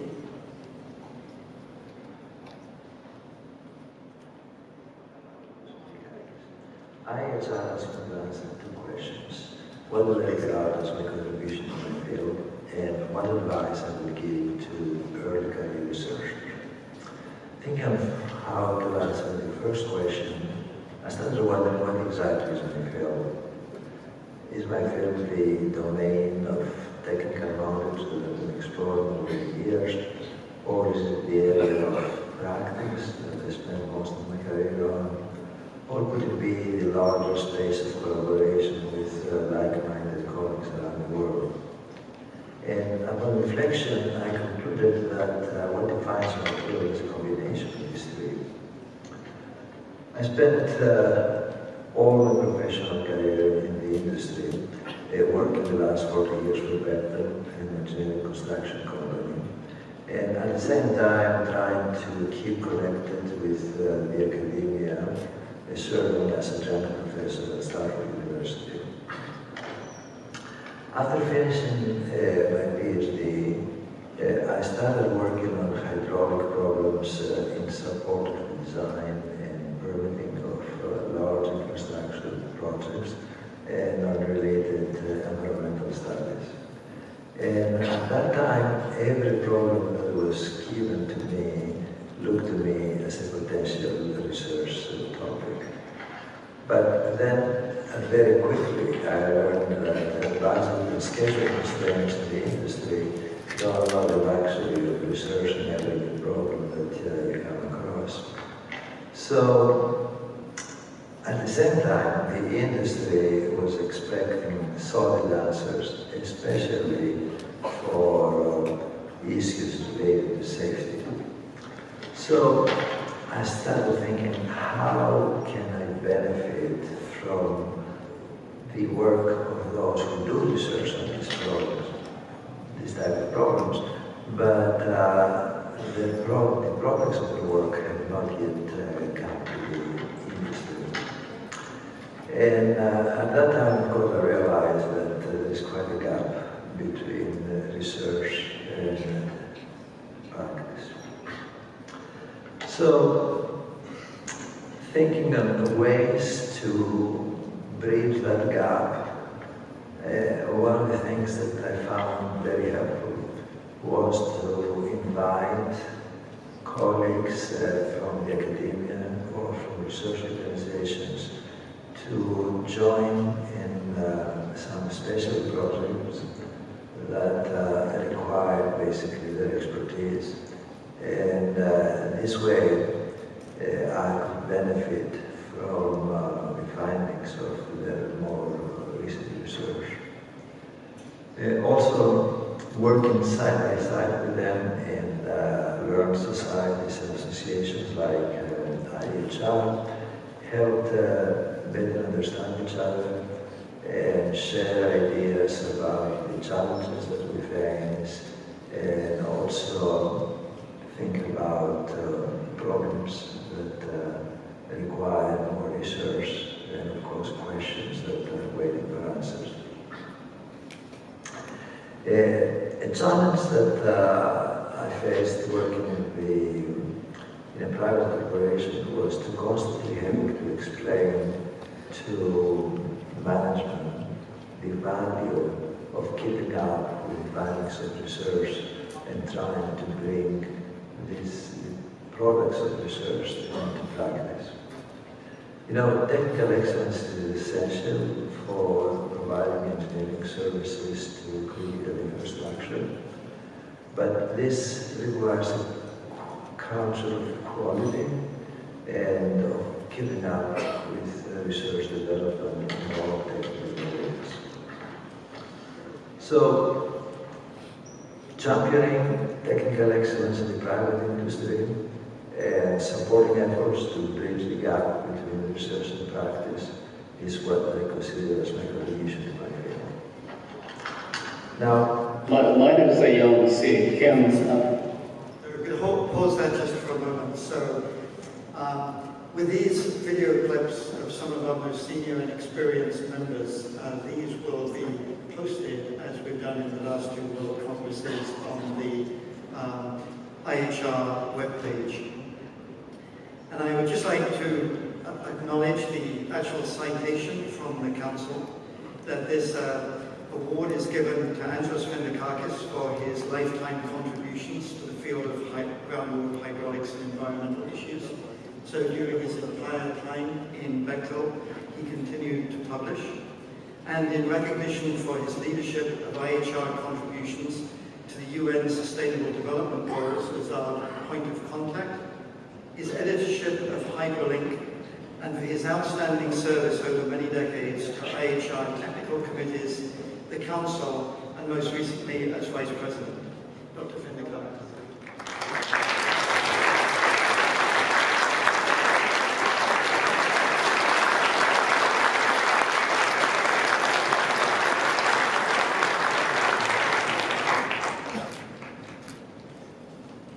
So our next award winner, and this gave away the surprise, is Professor Young Kim. So if we could just show a short first part of the clip of the interview with Dr. Kim. My name is Young C. Kim. I'm a professor of civil engineering emeritus at California State University of Los Angeles. I was the department chair for the last 15 years, and at some point I was associate dean for the College of Engineering. For IAHR, I first attended the first Congress, 20th Congress of IAHR in Moscow back in 1983. Since then, I've been very active in many committees. Some of the committees are section and fluid mechanics and energy production, maritime hydraulics, and organizing committee for the 27th IAHR in San Francisco, and a committee on education and professional development. My name is Young C. Okay, so you've just got a clip there. So in these interviews, when you go online, we ask two things. First was, what was the biggest contribution you regarded in your professional career? What do you get most satisfaction for? Second part of that is, what advice do you have for young professionals who are just starting out in their careers? So please follow that full interview online. So for Professor Young Kim, Professor Emeritus now at the California State University, Long Beach, This citation is given for his long-time contributions for the dissemination of science and technology through leadership in university education, short courses, conferences, and in facilitating state-of-the-art contributions in coastal and ocean engineering through his roles as editor. Further, this award is in recognition for exemplary service to IHR and for fostering links with other professional societies. So, Professor Kim.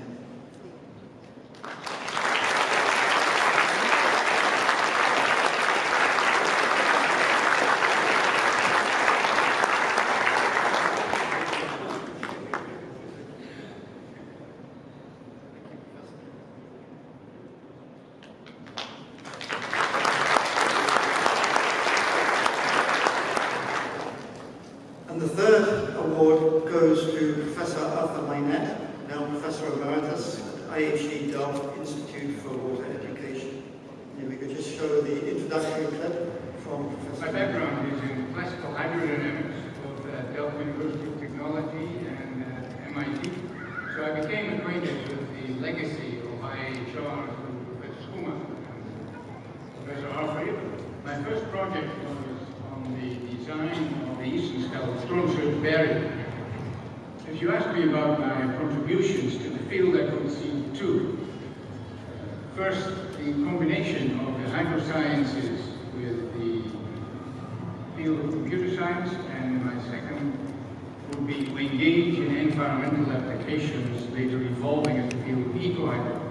Hydroinformatics is about combining computer-based modeling with artificial intelligence techniques, and this is where many of the challenges lie in present-day computer-based modeling. In terms of mathematics, you could say there are more techniques available than only partial differential equations for solving conservation principles. So thank you. For our young professionals here, you have to go to the webpage to hear the advice. But for Professor Arthur Mainet, I believe he also has the honor of serving as the longest serving council member in certainly recent history within IHR. But the citation is given for his lifetime contributions to the field of computational hydraulics and the application of emerging computational technologies to address complex environmental issues. It's also in recognition for his exemplary mentorship of young professionals, many of which are in the audience today, and his outstanding service to IHR technical committees, the IHR Council, and his service as an IHR Vice President.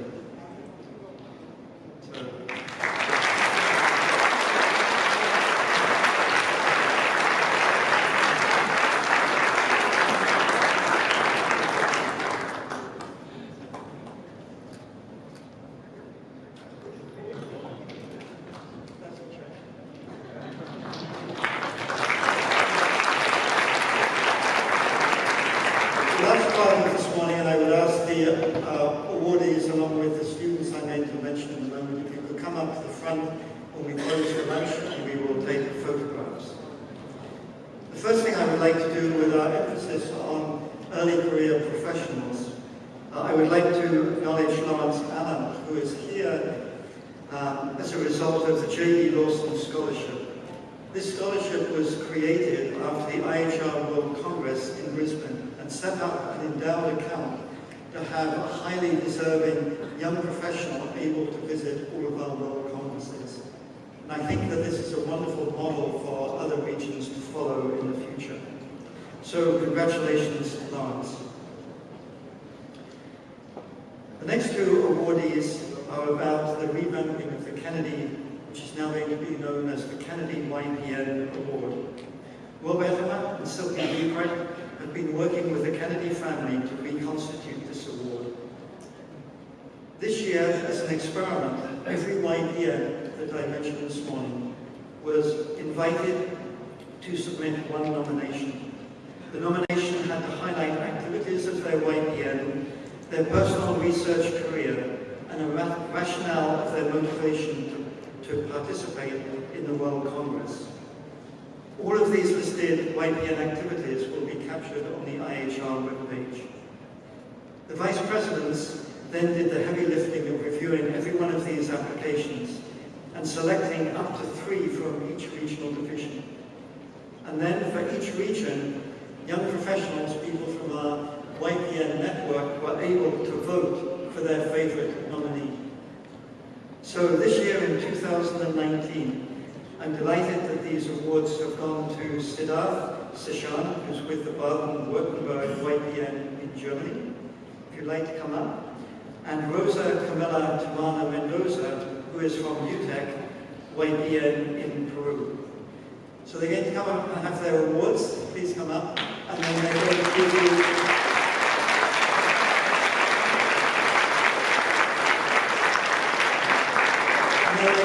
you a very brief pop-up of their thoughts of the future of IHR and water engineering. So first of all, Siddharth.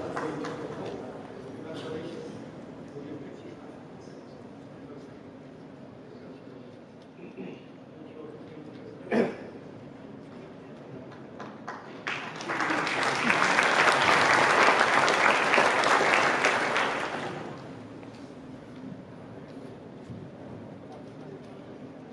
Good morning, everyone. First of all, I would like to thank my International Association for Environment Engineering and Research for this opportunity.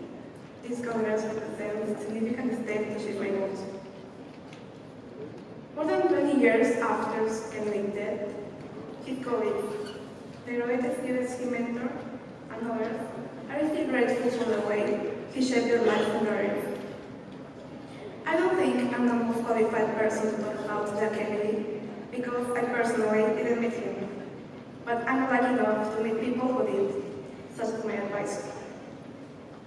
And I'd like to summarize what I learned about Kennedy with a story. One of Dr. Jack Kennedy's PhD students found out that he was going to be a father. He was thrilled about the perspective of becoming a father, but also quite terrified about telling his advisor the news. Since at the time, he barely had time to keep up with his PhD work. Next morning, he asked Jack Kennedy if he could have a word with him, and so he started telling him about the news. But when he started talking, Jack interrupted him. He took off his glasses and told his student that family always comes first, and that he had to do everything to get his family prospered.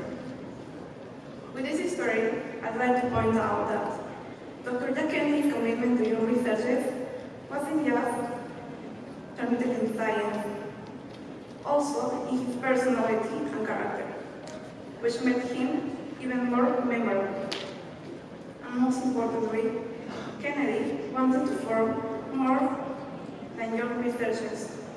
He wanted to form humans. Since I was a child, I have been concerned about all the environmental issues that my community, my city, and country have.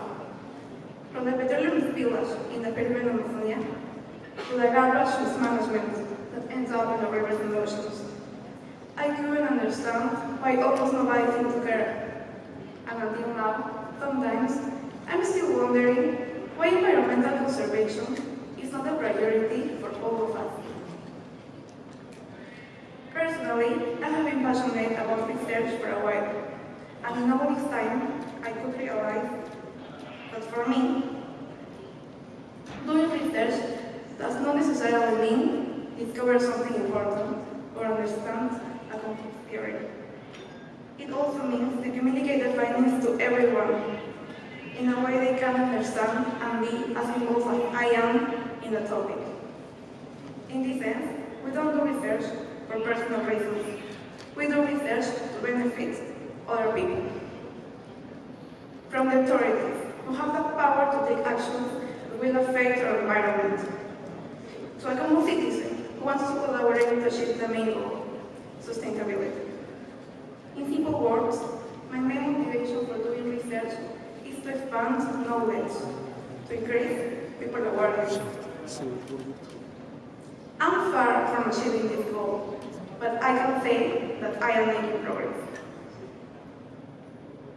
However, I'm not doing this alone because Even when I think that a person can make a difference, we also need people who can support us in every step and encourage us just to try. And most importantly, we should never be too afraid to ask for help if we need it. For that, I'd like to thank my family, the YPN community in Peru, and my advisor, because they're one of the main reasons why I am here today. And finally, I'd like to point out that regardless of gender, sex, sexual orientation, age, where you're from, even the smallest actions can lead to a big impact. I'm just a young woman of 19 years old who wants to make a difference through research, education, and people awareness. Today, I want to invite you not only to do research, but also to be a member of this community and continue Jack Kennedy's dream, being human researchers. Thank you. You're welcome.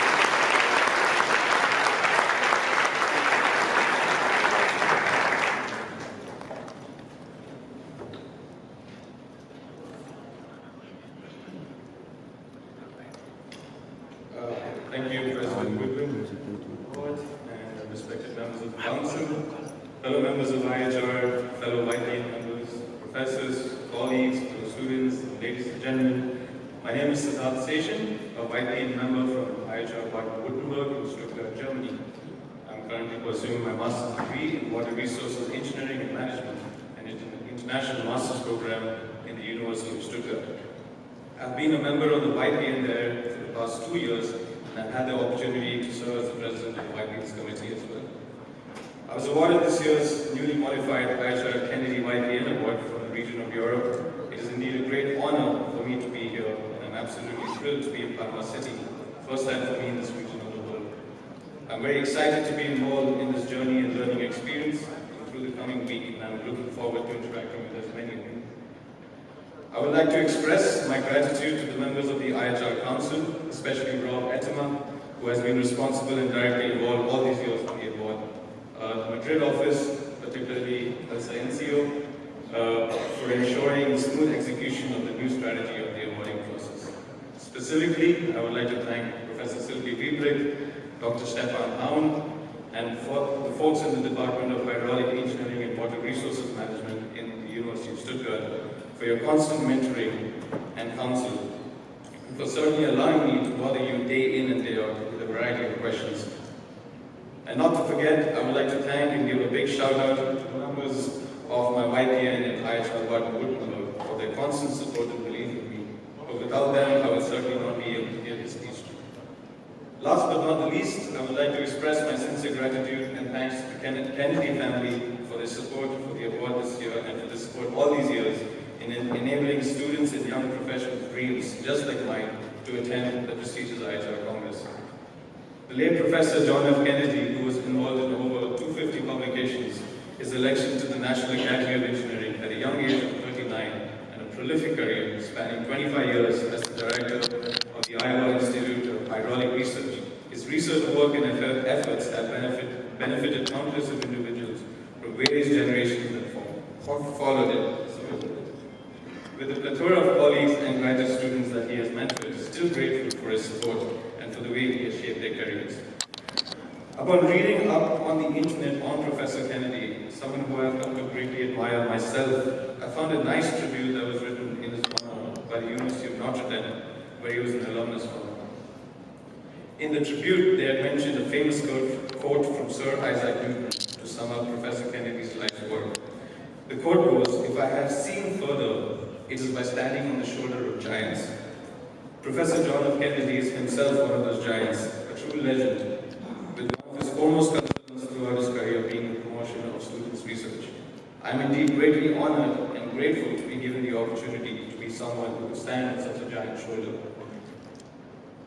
I hail from India, and like most developing countries, there is a lot of scope and work that is needed to be done in the field of hydraulic engineering, water resources, and environmental engineering, with the future stability with water is under severe threat.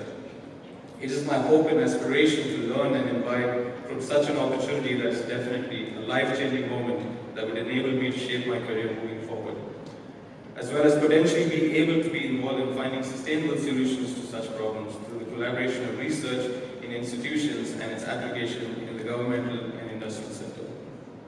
Those are some of the reasons as to why I chose to become an IAHR YPN member 2 years ago.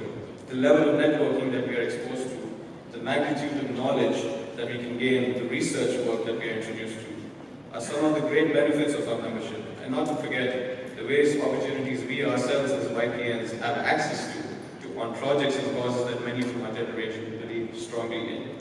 In fact, one such example with respect to opportunities through IAHR YPN and the utmost high level of motivation is something that I have seen just yesterday with the newly established YPN just here in Panama, in the inauguration of the YPN and through the participation of the workshop that was conducted.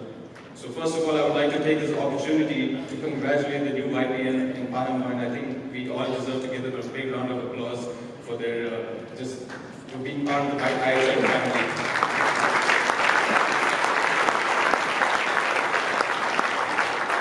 But moving on, the level of optimism and motivation I saw yesterday was purely infectious, and something I'm most certainly going to be taking back to my own YPN. And truly an inspiration and a great reminder as to what being part of an IAHR Young Professional Network is all about. So my message to my fellow YPN members over here, let us build off on that energy that was started by the YPN yesterday into this conference and in the remaining week by attending as many sessions, interacting and contributing your ideas through discussion. And most of all, making lifelong friends. For IAHR, along with the YPNs, is like one big family with like-minded individuals who all together are working towards the same end goal. Here is a chance for making these friends through an interactive event such as this Congress. Friends from all around the world, friends that you can have all around the world, and no matter how many years that pass by, you always know that in almost every corner of the world, you have a friend who has the same overarching goals as you. So I personally am indeed highly motivated to be here and truly believe that my fellow students and young professionals feel the same. So let us now take this bull by the horns and enjoy to the fullest the coming week. I would like to welcome the YPN Panama once again to the family, and I wish everyone a very fruitful and enjoyable Congress. Thank you very much.